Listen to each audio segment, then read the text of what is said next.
Hello दोस्तों, नमस्कार, आदाब, सत श्री अकाल सभी को। जीएस एनुकेड में आपका हार्दिक स्वागत और अभिनंदन करता है। अच्छा, हम बात करेंगे एनआईए टीलेट वर्सेस बीएड को लेकर बड़ी अपडेट क्या है। जैसा कि आपको बता दें, ये वही केस है Jaiveer Singh versus union of India Uttarakhand का केस है, जिसमें एनआईए टीलेट की इन्हीं की वजह से जो एनआईए टीलेट बाहर हो गया।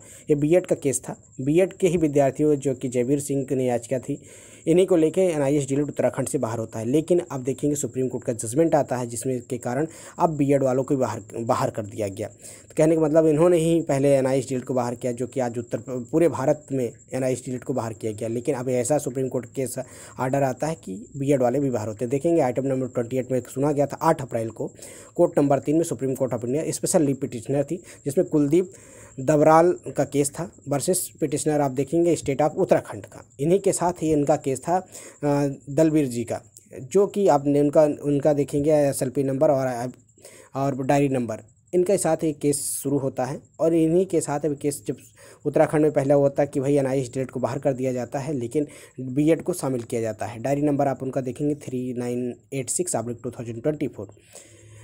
अब एक आपने देखा होगा कल 8 अप्रैल को इसकी सुनाई होती है 2024 में। The petitioner called for the hearing today honourable justice BR Gavai और ऑनरेबल जस्टिस संदीप मेहता की बेंच में। आपने देखोगे जो पिटिशनर वकील थे बीएड की तरफ से, यूके न्यूयाल सर थे, उसके बाद DK गर्ग जी थे, अभिषेक कुमार गर्ग थे, धनंजय गर्ग थे, तनुज गुलाटी थी, बहुत सारे वकील थे। लेकिन जो रिस्पोंडेंट जो एनआईए टीलेट के वकील थे मनदीप कालरा जी थे, उसके बाद चित्रांगदा सिंह थी, उसके बाद राधिका जलान थी।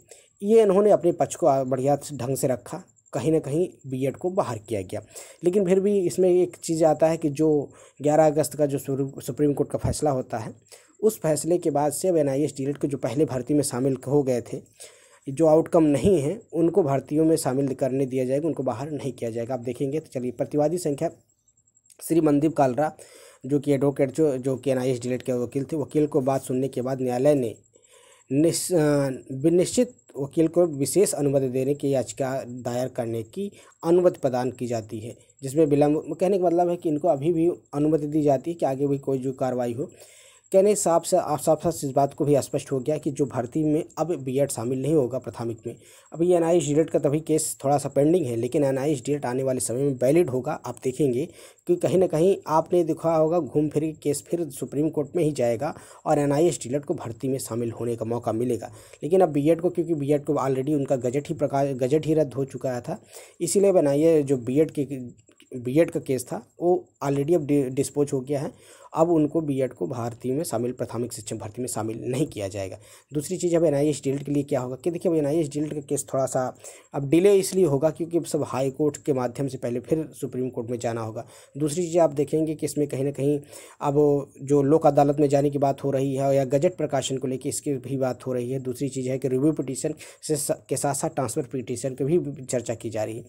अब देखिए आगे क्या होता है। खबर अभी तक यही थी। वीडियो पसंद है चैनल को लाइक करें, ज़्यादा से ज़्यादा अपने दोस्तों में शेयर करें। शिक्षक भर्ती पल पल के अपडेट के लिए चैनल को सब्सक्राइब कर लें। मिलते हैं नए वीडियो के साथ। जय हिंद साथियों, नमस्कार सभी दिन सबको।